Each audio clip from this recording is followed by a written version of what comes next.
Hello friends, welcome to our YouTube channel. Friends, आज हम लोग बिहार एसएससी 12th लेवल के लिए हिस्ट्री के कुछ इंपॉर्टेंट क्वेश्चन को डिस्कस करने वाले हैं, जो कि हमारा ये पार्ट नंबर 2 होगा। दोस्तों, ये हिस्ट्री का पार्ट नंबर 2 वीडियो होगा। पार्ट नंबर 1 वीडियो हम पहले अपलोड कर चुके हैं। दोस्तों, अगर आप अभी तक उस वीडियो को नहीं देखे हैं तो एक बार जरूर देखने का वीडियो का प्रयास कीजिएगा। दोस्तों हिस्ट्री में हम पूरे डिटेल्स डिस्कशन के साथ क्वेश्चन को हम डिस्कस करने वाले हैं, जो कि हमारे बिहार एसएससी कि एग्जाम में 100% आने की संभावना है। ठीक है दोस्तों, तो दोस्तों इस वीडियो को हम बहुत इजी वे में डिस्कस करेंगे और हर एक ऑप्शन पे बात करने का प्रयास करेंगे। दोस्तों, मैं ये बात बता दूं कि अब अगर आप अभी तक हमारे चैनल पे पहली बार विजिट कर रहे हैं तो चैनल को सब्सक्राइब कर बेल आइकन को प्रेस जरूर कर लीजिएगा। तो दोस्तों, बिना देरी किए हम अपने वीडियो को स्टार्ट करते हैं। तो पहला क्वेश्चन हमारा ये है, फॉरवर्ड ब्लॉक पार्टी के संस्थापक कौन थे? दोस्तों, फॉरवर्ड ब्लॉक पार्टी के संस्थापक कौन थे? तो क्वेश्चन है, फॉरवर्ड ब्लॉक पार्टी के संस्थापक कौन थे? इसका हम पहले उत्तर को देख लेते हैं, इसके बाद हम ऑप्शन पर डिस्कस करेंगे। तो इसका सही उत्तर हो जाएगा दोस्तों सुभाष चंद्र बोस। सही ऑप्शन हो जाएगा सुभाष चंद्र बोस। दोस्तों, फॉरवर्ड ब्लॉक पार्टी के संस्थापक सुभाष चंद्र बोस थे। सुभाष चंद्र बोस ने कांग्रेस इस्तीफा देने के बाद वर्ष 1939 में फॉरवर्ड ब्लॉक का गठन किया था। दोस्तों, कब? सुभाष चंद्र बोस 1939 में फॉरवर्ड ब्लॉक पार्टी की स्थापना किया था। कब? सुभाष चंद्र बोस कांग्रेस से जब इस्तीफा दे दिए थे तब इन्होंने क्या किया, फॉरवर्ड ब्लॉक पार्टी का गठन किया। कब किया था दोस्तों? 1939 ईस्वी में किया था। ठीक है दोस्तों, इसके बाद आगे बात करें। दोस्तों, सुभाष चंद्र बोस ने जर्मनी के बर्लिन रेडियो स्टेशन से भारत तथा सुभाष चंद्र बोस जो थे जर्मनी के बर्लिन रेडियो स्टेशन से भारत के समर्थक तथा अंग्रेजी विरोध भाषण का भी पारित किया था। ठीक है, सुभाष चंद्र बोस के बारे में इतना जानकारी। ठीक है, कुछ आगे बताते हैं दोस्तों अब बात करते हैं कि सुभाष चंद्र बोस को नेताजी किसने किया था। दोस्तों, सुभाष चंद्र बोस को नेताजी किसने कहा था? ठीक है, तो सुभाष चंद्र बोस को नेताजी से किसने, मतलब कौन संबोधित किया था, मतलब वही किसने किया था? तो इसका नाम था दोस्तों एडोल्फ हिटलर। कौन? Adolf Hitler. ठीक है दोस्तों, एडोल्फ हिटलर था, वो सुभाष चंद्र बोस को नेताजी का नाम से संबोधित किया था। ठीक है दोस्तों, सुभाष चंद्र बोस एक और स्थापना किया था। दोस्तों, सुभाष चंद्र बोस ने आजाद हिंद फौज सुपर कमांडर फौज भी बनाया था। क्या बनाया था दोस्तों? आजाद हिंद फौज। ठीक है, किसने बनाया था दोस्तों? आजाद हिंद फौज सुभाष चंद्र बोस ने ही बनाया था। ठीक है दोस्तों, अब बात करते हैं बिपिन चंद्रपाल। तो बिपिन चंद्रपाल ने क्या किया था दोस्तों? बिपिन चंद्रपाल ने वंदे मातरम पत्रिका की स्थापना किया था। किसकी? तो वंदे मातरम।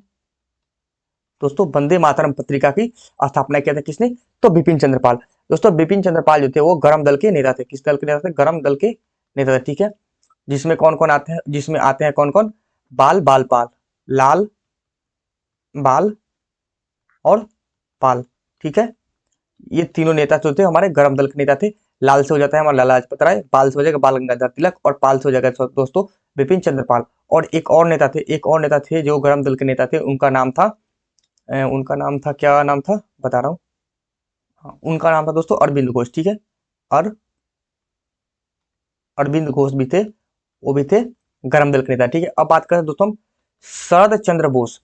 अब शरण चंद्र बोस के बारे में थोड़ा बात करते हैं दोस्तों। शरण चंद्र बोस भारतीय स्वतंत्रता सेनानी एवं एक बैरिस्टर थे। ये क्या थे? ये भारतीय स्वतंत्रता सेनानी एवं एक बैरिस्टर बैरिस्टर ये एक भारतीय स्वतंत्रता सेनानी और एक बैरिस्टर थे। दोस्तों, शरद चंद्र बोस क्या थे? वो शरद चंद्र बोस जो थे वो सुभाष चंद्र बोस के बड़े भाई थे। किनके बड़े भाई थे?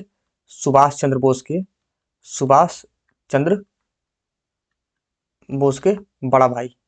ठीक है, सुभाष चंद्र बोस का बड़ा भाई थे ये शरद चंद्र बोस। ठीक है, अब बात करते हैं गांधी जी। तो गांधी जी के बारे में बात करते हैं। तो गांधी जी के बारे में बता दूं दोस्तों, बात करते हैं गांधी जी। तो गांधी जी जो दोस्तों थे वो 1906 में गांधी जी ने पहली बार सत्याग्रह का प्रयोग किया था। कब? तो 1906 में गांधी जी ने पहली बार सत्याग्रह का प्रयोग किया था। अब बात करें दोस्तों गांधी जी किस कौन कौन से बुक लिखे थे। ठीक है, गांधी जी बुक। ठीक, गांधी जी ने कौन कौन से किताब लिखे थे? हिंद स्वराज। कौन सा स्वराज दोस्तों? हिंद स्वराज। ठीक है, ये बुक कब लिखे थे गांधी जी? तो ये 1909 ईस्वी में लिखे थे। ये 1909 में, ठीक है। अब देखते हैं गांधी जी ने टोटल कितने किताब लिखे थे। तो गांधी जी ने टोटल किताब थे 9, कुल किताब लिखे थे गांधी जी जो थे वो कुल 9 किताब को लिखे थे, ठीक है। गांधी जी का न्यूज़पेपर कौन था? तो गांधी जी का न्यूज़पेपर कौन था? न्यूज पेपर, ठीक है। तो गांधी जी का दोस्तों न्यूज़पेपर था इंडियन ओपिनियन। कौन? इंडियन ओपिनियन, इंडियन ओपिनियन, ठीक है। गांधी का न्यूज़पेपर था इंडियन ओपिनियन, ठीक है। और दूसरा न्यूज़पेपर था यंग इंडिया। कौन सा? यंग इंडिया, ठीक है। तीसरा न्यूज़पेपर था नवजीवन और हरिजन। नवजीवन और हरिजन, ठीक है। दोस्तों इतना बात आप लोग याद रखिएगा, ये सब मोस्ट इंपोर्टेंट क्वेश्चन है जो एग्जाम में पूछ लिए जाएंगे, ठीक है। अगले क्वेश्चन पे हम चलते हैं। वह प्रथम भारतीय कौन थे जो ब्रिटिश हाउस ऑफ कॉमन के सदस्य के लिए चुनाव लड़े थे, ठीक है। क्वेश्चन है वह प्रथम भारतीय कौन थे जो ब्रिटिश हाउस ऑफ कॉमन के सदस्य के लिए चुनाव लड़े थे। तो दोस्तों इसका सही उत्तर हो जाएगा ऑप्शन नंबर सी, व्योमेश चंद्र बनर्जी, ठीक है। क्वेश्चन का सही जवाब हो जाएगा दोस्तों व्योमेश चंद्र बनर्जी। वो प्रथम भारतीय व्योमेश चंद्र बनर्जी थे जो ब्रिटिश हाउस ऑफ कॉमन सदस्य के लिए चुनाव लड़े थे, ठीक है। लेकिन क्या हुआ दोस्तों, उनको सफलता नहीं मिली थी। जब ये चुनाव लड़े थे तो वो चुनाव में हार गए थे, ठीक है। अगले देखते हैं दोस्तों। अगला है common of house of common के लिए चुने जाने वाले प्रथम एशियाई कौन थे। तो ये मतलब इसी कॉमनवेल्थ से चुने जाने वाले एशियाई जो थे, एशियाई दादा भाई नौरोजी भी थे, ठीक है। उसका दादा भाई नौरोजी भी उसमें सदस्य थे कॉमनवेल्थ हाउस के, ठीक है।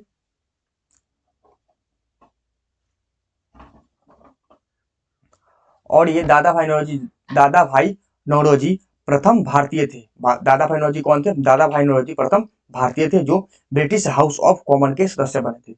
ये क्या बनती है? ब्रिटिश हाउस ऑफ कॉमन के सदस्य बने थे। ये प्रथम भारतीय दादा भाई नौरोजी थे जो, ठीक है। दादा भाई नौरोजी 1900 सॉरी दादा भाई नौरोजी 1892 ईस्वी में सदस्य बने थे। कब बने थे ये कॉमनवेल्थ के सदस्य? कब बने थे? तो ये 1892 ईस्वी में दादा भाई नौरोजी जो थे वो कॉमन ऑफ वेल्थ के सदस्य बने थे, ठीक है।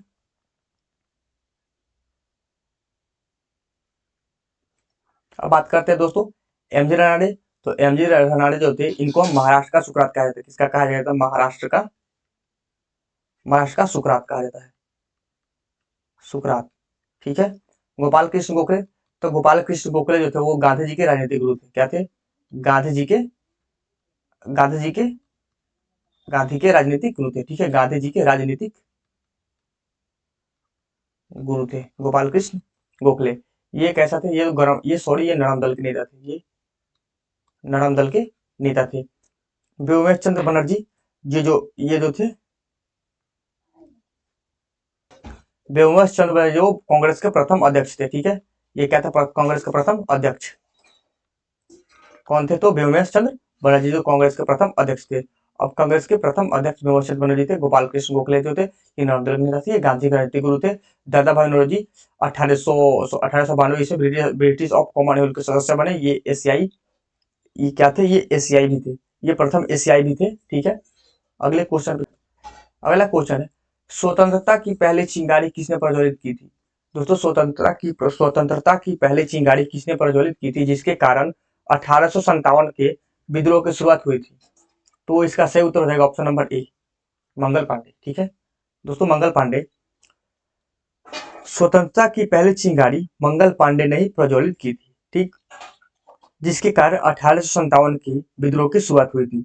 भारत में 1856 के अंत में एनफील्ड राइफल का प्रयोग शुरू किया गया था। दोस्तों भारत में बात है जब भारत की 1856 की बात है, ठीक है। दोस्तों भारत में 1856 के अंत में एनफील्ड राइफलों का प्रयोग शुरू हुआ था। जिसमें क्या था? जिसमें चर्बयुक्त कारतूसों का प्रयोग होता था। उसमें क्या होता था दोस्तों? चर्बयुक्त कारतूसों का उपयोग होता था, ठीक है। लेकिन 29 मार्च 1857 को, कब? 29 मार्च 29 मार्च 1857 29 मार्च 1857 को बैरकपुर की छावनी में मंगल पांडे ने बैरकपुर की छावनी में, कहाँ पे? तो बैरकपुर की छावनी में। ठीक है, ये भी क्वेश्चन पूछ लेता है कि बैरकपुर की छावनी। ठीक है, बैरकपुर की छावनी में मंगल पांडे ने क्या किया, विद्रोह शुरू कर दिया था। ठीक है, 29 मार्च 1857 को बैरकपुर की छावनी में मंगल पांडे ने विद्रोह को शुरू कर दिया था। ठीक है, जो धीरे धीरे पूरे देश में फैल गया। जो विद्रोह था दोस्तों वो पूरे धीरे धीरे पूरे देश में फैल गया। फिर 1857 का जो धीरे धीरे आकर 1857 में ये आकर विद्रोह विशाल रूप में सामने आ गया। कब, तो जब धीरे धीरे 1857 आया तो ये विद्रोह था वो विशाल रूप लेकर सामने आ गया। ठीक है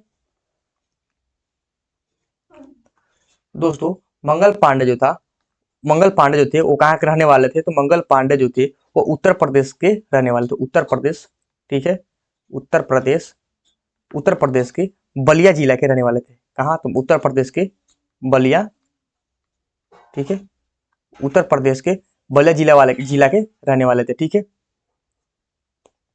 दोस्तों, अब बात कर लेते हैं 1857 क्रांति में प्रमुख नेता सूत्रधार कौन कौन थे। ठीक है, तो दिल्ली के नेता कौन था। अब बात करते हैं, यहाँ पे हम पहले लिख देते हैं केंद्र। ठीक है, यहाँ हम केंद्र दिल्ली लिख देते हैं और यहाँ पे लिख देते हैं क्या, नेता कौन कौन थे। ठीक है, तो केंद्र था, दिल्ली से कौन था, एक नंबर दिल्ली की बात करते हैं, तो दिल्ली के नेता कौन थे, बहादुर शाह जफर, बहादुर बहादुर शाह जफर। ठीक है, 2 नंबर की बात करें, 2 नंबर लखनऊ, लखनऊ से कौन नेता थे, लखनऊ, तो दोस्तों लखनऊ से थे बेगम हजरत महल। कौन थे, बेगम हजरत हजरत महल। ठीक है,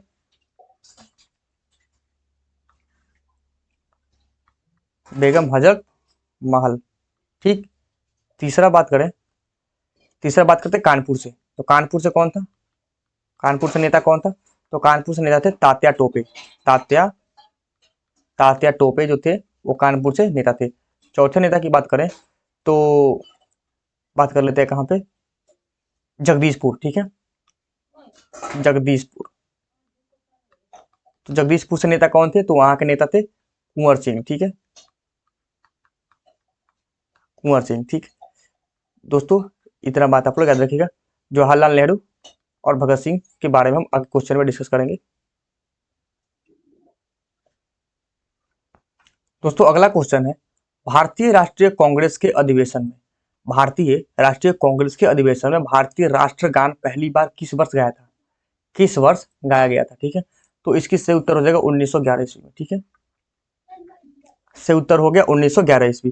दोस्तों भारतीय राष्ट्रीय कांग्रेस के अधिवेशन में भारतीय राष्ट्रगान पहली बार 1911 ईस्वी में गाया था, जो रविन्द्रनाथ टैगोर द्वारा बंगला में रचित जनगण मन है। ठीक है, जो रविन्द्रनाथ टैगोर के द्वारा रचित जनगण मन है। ठीक है, जिसका संस्करण विधानसभा में 24 जनवरी 1950 को भारत के राष्ट्रगान के रूप में स्वीकार कर लिया गया। दोस्तों भारतीय राष्ट्रगान को कब स्वीकार कर लिया गया था, तो 24 जनवरी 1950 को राष्ट्रगान के रूप में इसको स्वीकार किया गया था। ठीक है दोस्तों, बात करते हैं राष्ट्रगान। राष्ट्रगान जो होता है वो कितने देर का होता है, तो ये राष्ट्रगान होता है वो 52 सेकेंड का होता है। ठीक है, 52 सेकेंड में राष्ट्रगान को गाया जाता है। ठीक,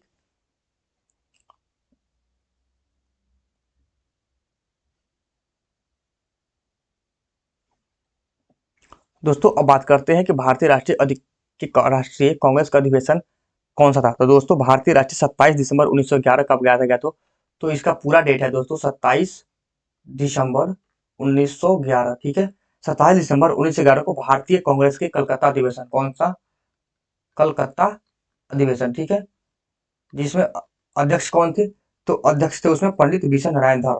कौन थे उसमें, नारायण बिशन नारायण धर कौन थे उसमें अध्यक्ष थे।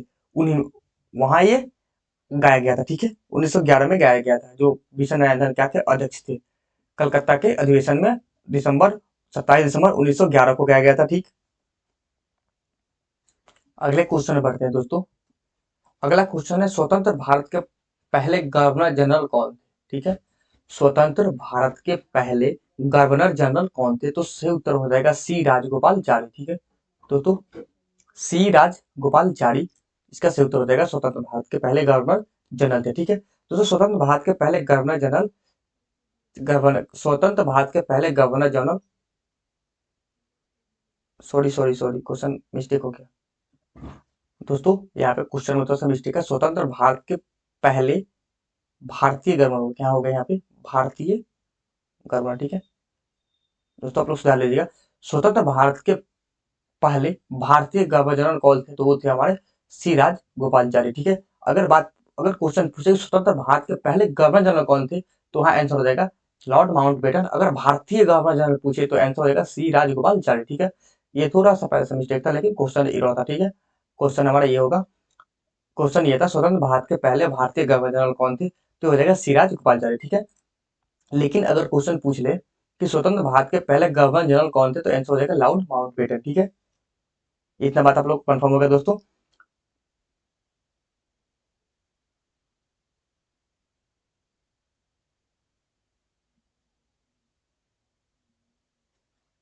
अब बात करते हैं दोस्तों भारत का अंतिम वायसराय। तो भारत का अंतिम वायसराय जो था वो हमारा लॉर्ड बैटन था। ये क्या था, अंतिम वायसराय था, अंतिम वायसराय, ठीक दोस्तों। भारत का अंतिम viceroy lord lord Mountbatten था, ठीक। और यहाँ बता दिया कि मैंने कि स्वतंत्र भारत का प्रथम भारतीय और अंतिम भारतीय गवर्नर जनरल सी राजगोपालचारी था। यहाँ पे क्वेश्चन में थोड़ा सही रहता, ठीक, ये मैंने बता दिया। अब बात करें दोस्तों भारतीय राष्ट्रीय कांग्रेस के प्रथम अध्यक्ष कौन थे। तो दोस्तों भारतीय राष्ट्रीय कांग्रेस के प्रथम अध्यक्ष कौन थे, तो वो हमारा थे वो व्योमेश चंद्र बनर्जी, जिनको हम शॉर्ट फॉर्म लिखते हैं बीएन बनर्जी, सॉरी पूरा नाम लिख देते हैं दोस्तों। ये थे सॉरी ये क्या थे, कांग्रेस के प्रथम अध्यक्ष, ये थे कांग्रेस के दोस्तों, कांग्रेस के प्रथम अध्यक्ष कौन थे, तो व्योमेश चंद्र बनर्जी, ठीक है, व्योमेश चंद्र बनर्जी, ठीक दोस्तों।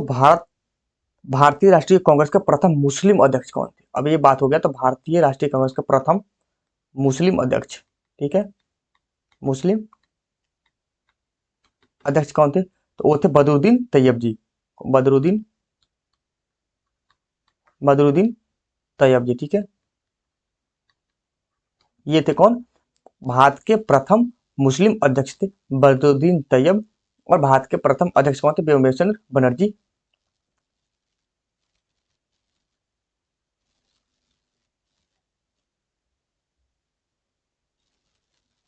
दोस्तों अगले क्वेश्चन पे चलते हैं। अगला क्वेश्चन है चौरा चौड़ी कांड किस वर्ष में हुआ था दोस्तों।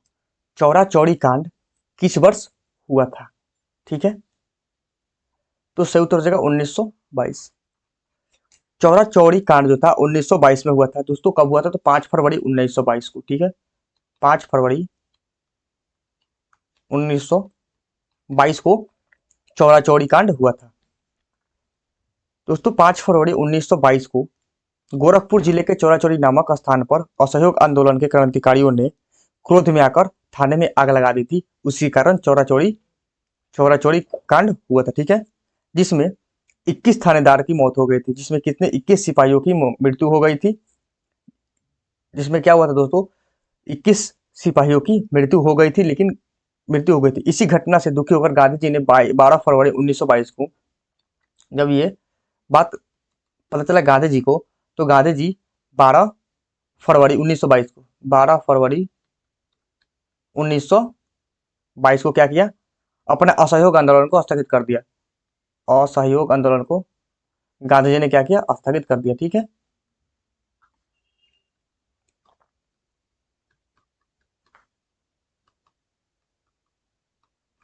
गांधी जी ने असहयोग आंदोलन को स्थगित कर दिया। कब, तो 12 फरवरी 1922 को चौरा चौड़ी कांड के बारे में जब पता लगा गांधी जी को, तो ठीक है।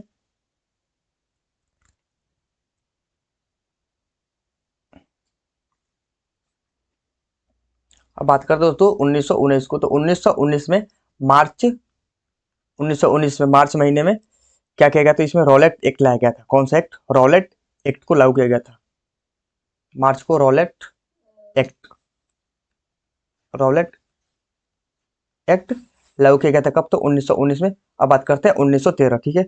1 नवंबर 1913 में भारतीय ने 1 नवंबर 1913 को 1 नवंबर 1913 को भारतीयों ने लाला हरदयाल के नेतृत्व में सैन फ्रांसीसी अमेरिका में गद्दार पार्टी की स्थापना किया था। किस चीज की? 1913 में गद्दार पार्टी।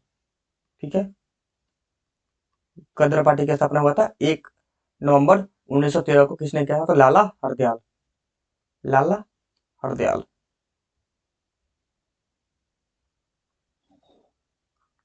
लाला हरदयाल ने किया था। दोस्तों ये था इतना। अगले दोस्तों नेक्स्ट क्वेश्चन है। दोस्तों ये क्वेश्चन भूगोल से आ गया। क्षेत्रफल की दृष्टि से भारत का सबसे बड़ा राज्य कौन सा है? तो बात करते हैं क्षेत्रफल की दृष्टि से भारत का सबसे बड़ा राज्य। तो सबसे बड़ा राज्य तो यही है, राजस्थान। क्षेत्रफल की दृष्टि से भारत का सबसे बड़ा राज्य है राजस्थान। ठीक है, अब बात करते हैं जनसंख्या की दृष्टि से कौन सा है। तो दोस्तों जनसंख्या की दृष्टि से भारत में 4 बड़े राज्य हैं। जनसंख्या की, ये तो क्षेत्रफल की दृष्टि से हो गया राजस्थान। अब बात करते हैं जनसंख्या। ठीक है, जनसंख्या की दृष्टि से भारत का राज्य। ठीक है, तो पहला राज्य कौन सा आता है? 1 नंबर में आता है हमारा उत्तर प्रदेश। ठीक है, दूसरे नंबर पे कौन आता है? महाराष्ट्र। महाराष्ट्र। ठीक है, तीसरे नंबर पे कौन आता है? तीसरे नंबर पे आता है बिहार। ये अपना बिहार तीसरे नंबर पे आता है। चौथे नंबर पे आता है पश्चिम बंगाल। ठीक है, ये जो है जनसंख्या की दृष्टि से, जनसंख्या की दृष्टि से 4 बड़े राज्य हैं, उत्तर प्रदेश, महाराष्ट्र, बिहार और पश्चिम बंगाल। ठीक है, अब बात करते हैं दोस्तों राजस्थान की। क्षेत्रफल कितना है? तो राजस्थान की क्षेत्रफल है 3,42,239 किलोमीटर। 3,42,239 किलोमीटर राजस्थान का क्षेत्रफल है। ठीक, मध्य प्रदेश की बात करें तो मध्य प्रदेश की क्षेत्रफल कितना हो जाएगा दोस्तों? मध्य प्रदेश 3,08,252। 3,08,252। ठीक है, ये हो गया मध्य प्रदेश की। अब बात करते हैं यहाँ पे देख लेते हैं उत्तर प्रदेश है। तो उत्तर प्रदेश की है 2,43,286। 2,43,286 वर्ग किलोमीटर। ठीक, महाराष्ट्र, यहाँ हो गया महाराष्ट्र। तो यहाँ महाराष्ट्र की देख लेते हैं 3,07,713। 713 वर्ग किलोमीटर। ये हो गया राज्य, ये हो गया इनके क्षेत्रफल। तमिलनाडु, तमिलनाडु का है दोस्तों, याद नहीं आ रहा, आगे वीडियो में बता दूंगा तमिलनाडु का कितना है। दोस्तों बात करते हैं कि भारत का सबसे छोटा राज्य कौन सा है। तो भारत का सबसे छोटा राज्य कौन सा है? तो भारत का सबसे छोटा राज्य है, छोटा राज्य वो है हमारा गोवा। ठीक है, भारत का सबसे छोटा राज्य कौन सा है? गोवा हो गया आंसर। जिसका क्षेत्रफल कितना है? गोवा का क्षेत्रफल कितना है? तो गोवा का क्षेत्रफल है 37,3,702 वर्ग किलोमीटर। गोवा का क्षेत्रफल है 3702 किलोमीटर। गोवा का क्षेत्रफल है। भारत का सबसे बड़ा केंद्र शासित प्रदेश कौन सा है? तो जम्मू कश्मीर। दोस्तों भारत का सबसे बड़ा केंद्र शासित प्रदेश कौन सा है? जम्मू कश्मीर। जम्मू कश्मीर। ठीक है, ये भारत का केंद्र शासित प्रदेश है। जिसका क्षेत्रफल कितना है? 1,20,355। 1,20,355 वर्ग किलोमीटर ये इसका क्षेत्रफल है। ठीक है दोस्तों, इतना बात आप लोग याद रखिएगा। अगले क्वेश्चन मूव करते हैं। नेक्स्ट क्वेश्चन है, स्वतंत्रता से पूर्व कौन सा भारतीय क्षेत्र काला पानी के नाम से जाना जाता है? ठीक है, स्वतंत्रता से पूर्व कौन सा भारतीय क्षेत्र काला पानी के नाम से जाना जाता है? तो इसका सही उत्तर हो जाएगा ऑप्शन नंबर बी, अंडमान एवं निकोबार द्वीप समूह। ठीक है दोस्तों, अंडमान एवं निकोबार द्वीप समूह स्वतंत्रता से पूर्व अंडमान एवं निकोबार द्वीप समूह को क्षेत्र को हम काला पानी के नाम से जाना जाता है। ठीक है दोस्तों, अंडमान व निकोबार द्वीप समूह के क्षेत्र को ही सेलुलर जेल बोलते हैं। क्या बोलते हैं इसको भी हम? इस क्षेत्र को क्या बोला जाता है? सेलुलर जेल के नाम से भी जाना जाता है, या Port Blair. Cellular jail, cellular jail या पोर्ट ब्लेयर। ठीक है, पोर्ट ब्लेयर। ठीक है दोस्तों, पोर्ट ब्लेयर जो है अंडमान निकोबार द्वीप समूह की राजधानी है। पोर्ट पोर्ट ब्लेयर जो है वो अंडमान निकोबार द्वीप समूह की क्या है? राजधानी है। ठीक है दोस्तों, पोर्ट ब्लेयर दोस्तों पोर्ट ब्लेयर जो है वो भारत का 13वां बृहद बंदरगाह है। क्या है? भारत का कितना? 13वां बृहद बंदरगाह। ठीक है, ये बृहद बंदरगाह है। ठीक है, ये भारत का 13वां बृहद बंदरगाह है। ठीक, इतना बात आप लोग दोस्तों याद रखिए। दोस्तों पोर्ट ब्लेयर में ही बीडी सावरकर के नाम पर जेल, सो दोस्तों पोर्ट ब्लेयर में बीडी सावरकर के नाम पर जेल के एक कक्ष के नाम पर रखा गया है। दोस्तों पोर्ट ब्लेयर को है जो बीडी सावरकर के नाम पर जेल में एक कक्ष का नाम रखा गया है। ठीक है, इतना बात आप लोग याद रखिए। इस क्वेश्चन से इतना ही बन सकता है, अगले क्वेश्चन से इतना बनेगा मैं बताऊंगा। दोस्तों अगर वीडियो पसंद आ रही हो तो वीडियो को एक लाइक जरूर कर दीजिएगा और चैनल को सब्सक्राइब भी जरूर कर लीजिएगा। अगले क्वेश्चन हम चलते हैं। नेक्स्ट क्वेश्चन, निम्नलिखित में से किसने भारतीय होम रूल लीग की स्थापना की थी? दोस्तों क्वेश्चन आ गया, निम्नलिखित में से किसने भारतीय होम रूल लीग की स्थापना की थी? तो इसका सही जवाब हो जाएगा ऑप्शन नंबर डी, बाल गंगाधर तिलक। बाल गंगाधर तिलक, इसका सही उत्तर हो जाएगा दोस्तों बाल गंगाधर तिलक। 28 अप्रैल 1916 को पुणे में, कब दोस्तों? 28 अप्रैल 28 अप्रैल 1916 को, कहां पे? तो पुणे में। ठीक है, 28 अप्रैल 1916 को पुणे में भारतीय होम रूल लीग की स्थापना बाल गंगाधर तिलक ने किया था। ठीक है, किसने किया था? तो बाल गंगाधर तिलक। कब किया था? तो दोस्तों 28 अप्रैल 1916 को। और कहां पे किया था? तो दोस्तों 1900 सॉरी पुणे में। ठीक, इतना हो गया। दोस्तों बात करते हैं कि होम रूल की स्थापना किसके नेतृत्व में हुआ था। तो दोस्तों सर्वप्रथम आयरलैंड के नेता रेडमोंड के अनुसार, दोस्तों सर्वप्रथम आयरलैंड के नेता रेडमोंड के नेतृत्व में होम रूल लीग की स्थापना हुई थी। ठीक है,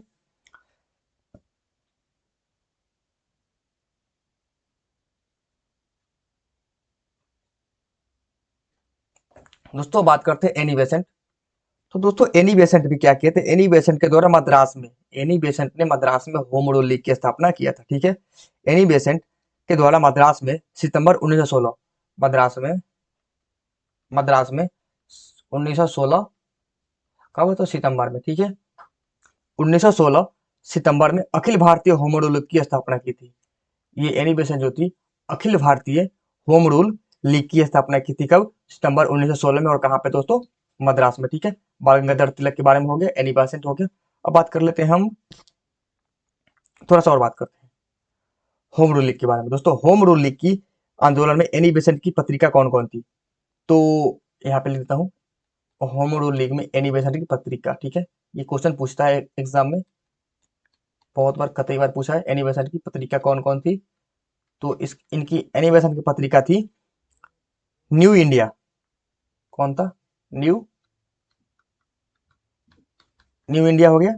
और दूसरा इनका क्या? कॉमनवेल्थ। ठीक है, कॉमनवेल्थ, न्यू इंडिया और कॉमनवेल्थ एनी बेसेंट की पत्रिका है जो होम रूल लीग आंदोलन में इन्होंने लिखा था। ठीक है, दोस्तों तिलक की पत्रिका कौन है? दोस्तों बाल गंगाधर तिलक की पत्रिका, यहाँ पे लिख देते हैं बाल गंगाधर तिलक, तिलक। ठीक है, तिलक की पत्रिका मराठा, जो अंग्रेजी भाषा में था। ये किस भाषा, ये कौन सा लैंग्वेज में था? तो ये दोस्तों था हमारा अंग्रेजी भाषा। ठीक है, और एक था इनका, एक इनका था, इनका कौन था सब था? केसरी। ठीक है, याद आ गया, केसरी। ठीक है, जो केसरी था दोस्तों इसकी, ये कौन सा लैंग्वेज में था? तो ये था मराठी भाषा में। ये जो केसरी पत्रिका था वो मराठी भाषा में था। ठीक है, और ये मराठा जो पत्रिका था वो अंग्रेजी भाषा में था। ये किसने लिखा था? तो तिलक ने, बाल गंगाधर तिलक ने लिखा था। इतना दोस्तों बात आप लोगों को कोई कंफ्यूजन नहीं है। अब बात करते हैं 1917 में एनी बेसेंट को कांग्रेस के कलकत्ता अधिवेशन की प्रथम महिला अध्यक्ष बनने का गौरव प्राप्त हुआ। क्वेश्चन आता है दोस्तों हमारा कि प्रथम महिला अध्यक्ष कौन है? प्रथम महिला अध्यक्ष कौन है? तो सही उत्तर हो जाएगा दोस्तों एनी बेसेंट। अगर क्वेश्चन पूछ ले कि प्रथम भारतीय महिला अध्यक्ष कौन है, प्रथम भारतीय महिला अध्यक्ष, यहां लिख देता हूं प्रथम, पहले प्रथम महिला अध्यक्ष, तो ये कौन हो जाएगा? तो प्रथम महिला अध्यक्ष कौन हो जाएगा दोस्तों? Annie Besant, Annie Besant. ये बनी कब थी दोस्तों? तो ये बनी थी 1917 में, कलकत्ता अधिवेशन। कब? किसमें? 1917 में, कलकत्ता अधिवेशन, कलकत्ता, कांग्रेस के कलकत्ता अधिवेशन में बनी थी। ठीक है, अब बात करते हैं दोस्तों प्रथम भारतीय महिला अध्यक्ष। प्रथम भारतीय महिला अध्यक्ष। ठीक है, ये क्वेश्चन तो दोस्तों कतई बार पूछा है, घुमा घुमा के पूछता है, इसमें लोग कंफ्यूज हो जाते हैं, इसलिए मैं यहाँ पे लिखता हूँ प्रथम महिला अध्यक्ष पूछे तो एनी बेसेंट, अगर प्रथम भारतीय महिला अध्यक्ष पूछे तो इसका सही उत्तर हो जाएगा सरोजनी नायडू। सरोजनी नायडू। ठीक है, इतना हो गया दोस्तों। भारत में होम रूल लीग आंदोलन के जनक किसे बोलते हैं, तो एनी बेसेंट को ही बोलते हैं। भारत में होम रूल के जनक बोलते हैं, एनी बेसेंट को ही होम रूल की जनक बोलते हैं। इतना बात दोस्तों आप लोग याद रखिएगा। अगले क्वेश्चन पे हम चलते हैं, इस क्वेश्चन से इतना ही। अगला क्वेश्चन है हमारा कि दक्षिण अफ्रीका से वापस लौटने के बाद, दोस्तों दक्षिण अफ्रीका से वापस लौटने के बाद गांधी जी फरवरी 1916 में डैश के उद्घाटन के समय पहली बार सार्वजनिक सार्वजनिक रूप से आम सभा से रूबरू हुए थे। क्वेश्चन है जब दोस्तों गांधी जी जब दक्षिण अफ्रीका से वापस लौटे थे तो उसके बाद गांधी जी ने फरवरी 1916 में डैश के उद्घाटन के समय पहली बार सार्वजनिक रूप से आम जनता से रूबरू हुए थे। तो इसका सही उत्तर हो जाएगा option number C, Banaras Hindu विश्वविद्यालय, बनारस हिंदू यूनिवर्सिटी। ठीक है, ये इसका सही उत्तर हो जाएगा। अब दोस्तों बात करें दक्षिण अफ्रीका से वापस लौटने के बाद गांधी जी फरवरी 1916 में बनारस हिंदू विश्वविद्यालय के उद्घाटन के समय पहली बार सार्वजनिक रूप से आम सभा से रूबरू हुए थे। दोस्तों बनारस हिंदू विश्वविद्यालय की स्थापना 1916 में ही हुआ था। कब हुआ था, तो इसका स्थापना 1916 में ही हुआ था। और किसने किया था दोस्तों, तो ये किया था पंडित मदन मोहन मालवीय जो था, ये किसने किया था, मदन मोहन मालवीय। ठीक है, इसकी स्थापना की थी। ठीक है दोस्तों, बनारस हिंदू यूनिवर्सिटी जो है ये वह एशिया का सबसे बड़ा आवासीय विश्वविद्यालय है। ठीक है, आवासीय विश्वविद्यालय है। अगला बात करते हैं गांधी जी 1916 में दोस्तों महात्मा गांधी वर्ष 1893 में एक गुजराती व्यापारी सेठ अब्दुल्ला खां के मुकदमा लड़ने अफ्रीका गए थे। दोस्तों कब, ये बात है 1893 ईस्वी की, जो गांधी जी ने 1893 ईस्वी में गांधी जी ने एक गुजराती के व्यापारी जो था सेठ अब्दुल्ला, उन्हीं की मुकदमा लड़ने के लिए दक्षिण अफ्रीका गए थे। और दक्षिण अफ्रीका से वहां से लौटने के बाद गांधी जी ने 1916 में यहाँ पे हिंदू बनारस हिंदू विश्वविद्यालय में आम सभा की, पहले सार्वजनिक आम सभा से रूबरू हुए थे। दोस्तों गांधी जी जो थे वो 9 जनवरी 1915 को भारत लौटे थे।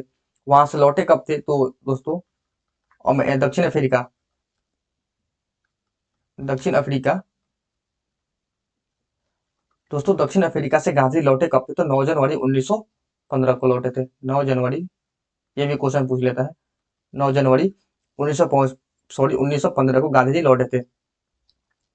इसी के उपलक्ष्य में 2003 के बाद 9 जनवरी को प्रवासीय भारतीय दिवस मनाया जाता है। ठीक है दोस्तों, 9 जनवरी को क्या मनाया जाता है, तो प्रवासीय प्रवासीय भारतीय दिवस, भारतीय दिवस मनाया जाता है 9 जनवरी के बाद। 2003 के बाद प्रति 9 जनवरी को भारतीय प्रवासी दिवस मनाया जाता है। दोस्तों गांधी जी ने 1917 में बिहार के चंपारण में अंग्रेजों के विरुद्ध भारत में सर्वप्रथम सत्याग्रह का प्रयोग किया था। कब, तो 1917 में गांधी जी ने अंग्रेजों के प्रति सर्वप्रथम अपना सत्याग्रह चालू किया था। सर्वप्रथम सत्याग्रह का प्रयोग 1917 में सर्वप्रथम सर्वप्रथम सत्याग्रह किया था दोस्तों। कब, तो 1917 में। इस क्वेश्चन से इतना ही। एक और बता देता हूँ दोस्तों, सुभाष चंद्र बोस, गांधी जी को सुभाष चंद्र बोस ने सर्वप्रथम राष्ट्रपति कहकर संबोधित किया था। ठीक है, गांधी जी को सर्वप्रथम राष्ट्रपति कहकर सुभाष चंद्र बोस ने ही संबोधित किया था। यही बात दोस्तों आप लोग याद रखिएगा। अगले क्वेश्चन पे मूव करते हैं। अगला क्वेश्चन दोस्तों, सर्वप्रथम किसने 1857 के विद्रोह को भारत का प्रथम स्वतंत्रता संग्राम कहा, तो इसका सही उत्तर हो जाएगा option number A, B D Savarkar.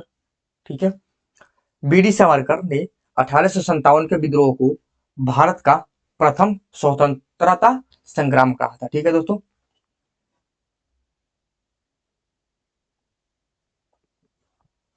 लेकिन दोस्तों वीडी सावरकर दोस्तों थे, जो वीडी सावरकर जो दोस्तों 1857 में विद्रोह को भारत का प्रथम स्वतंत्रता संग्राम कहा था, लेकिन आरसी मजूमदार, लेकिन ये क्या बोले थे, आरसी मजूमदार ये बोले थे दोस्तों कि आरसी मजूमदार 1857 के विद्रोह के बारे में कहा था, क्या कहा था कि 1857 का विद्रोह का ये स्वतंत्रता संग्राम नहीं है। वीडी सावरकर ने बोला था कि 1857 का विद्रोह भारत का प्रथम स्वतंत्रता संग्राम है, लेकिन आरसी मजूमदार जो थे वो बोल रहे थे कि भारत का प्रथम स्वतंत्रता संग्राम ये नहीं है। ठीक है दोस्तों, बात करते हैं दोस्तों 1857 के विद्रोह के बारे में डिजरायली ने क्या कहा था। डिजरायली एक कोई थे, डिजरायली, ठीक है, दोस्तों 1857 के विद्रोह को डिजरायली ने कहा था यह क्या है, तो यह राष्ट्रीय विद्रोह है। डिजरायली ने कहा था यह एक राष्ट्रीय विद्रोह है, और वीडी सावरकर बोल रहे थे कि प्रथम स्वतंत्रता संग्राम है, लेकिन आरसी मजूमदार बोल रहे थे कि यह प्रथम स्वतंत्रता संग्राम नहीं है। ठीक है, अब बात कर लेते हैं दोस्तों 1857 के विद्रोह की। 1857 के विद्रोह की राष्ट्रीय चिन्ह क्या था, तो इस विद्रोह का राष्ट्रीय चिन्ह था, यहाँ पे मैं लिख देता हूँ, राष्ट्रीय चिन्ह, राष्ट्रीय प्रतीक लिख लेता हूँ, चिन्ह नहीं प्रतीक। 1857 के विद्रोह का क्या था, तो कमल और रोटी। ठीक है, कमल और रोटी। ठीक है, अगले क्वेश्चन पे चलते हैं। नेक्स्ट क्वेश्चन है 1938 में भारतीय राष्ट्रीय कांग्रेस के अध्यक्ष निर्वाचित हुए थे। दोस्तों 1938 में भारतीय राष्ट्रीय कांग्रेस के अध्यक्ष निर्वाचित हुए, कौन निर्वाचित हुए थे दोस्तों, option number D, Subhash Chandra Bose. 1938 में बात है दोस्तों, 1938 में भारतीय राष्ट्रीय कांग्रेस के हरिपुरा अधिवेशन, कौन सा अधिवेशन दोस्तों, यहाँ पे लिखता हूं हरिपुरा अधिवेशन, हरिपुरा अधिवेशन। 1938 में भारतीय राष्ट्रीय कांग्रेस के हरिपुरा अधिवेशन से सुभाष चंद्र बोस पहली बार अध्यक्ष बनाया गया था। ठीक है, लेकिन जब दूसरी बार अध्यक्ष बनाया गया था, किसमें, दूसरी बार उन्हें दोस्तों बात आती है 1939 की, तो दूसरी बार जब दोस्तों उन्हें 1939 में त्रिपुरी कांग्रेस में गांधी जी के विरोध के बाद भी उन्हें अध्यक्ष पद के लिए चुना गया था। गांधी जी से विरोध, गांधी के नेता कौन थे, वो उस समय सीताराम भैया गांधी जी के सपोर्ट से लड़ रहे थे 1939 में चुनाव, लेकिन ये क्या हुआ था, सीताराम भैया 1939 में ये हार गए थे। ठीक है, जिनका सपोर्ट गांधी जी कर रहे थे, लेकिन उसमें भी दूसरी बार भी सुभाष चंद्र बोस 1939 में त्रिपुरा के अधिवेशन में अध्यक्ष पद चुन लिया गया था। लेकिन क्या हुआ, लेकिन हुआ दोस्तों, कांग्रेस के कार्यकारिणी के निरंतर विरोध के कारण दोस्तों जब सुभाष चंद्र बोस को 1939 में अध्यक्ष त्रिपुरी में चुन लिया गया था, तो उस समय कांग्रेस के कार्यकारिणी के निरंतर विरोध के कारण उन्होंने त्याग पत्र दे दिया। क्या हुआ दोस्तों, सुभाष चंद्र बोस ने 1939 में त्याग पत्र दे दिया। कब, 1939 में इन्होंने क्या किया, त्याग पत्र दे दिया गया। वहां पे गांधी जी के पसंदीदा उम्मीदवार कौन थे, तो वहां पे गांधी का पसंदीदा उम्मीदवार थे पटाभे सीतारमैया जो थे। पटाभे रमैया को ये भी वहां पे पराजित कर दिए थे, वहां पे उनकी हार मिल गई थी।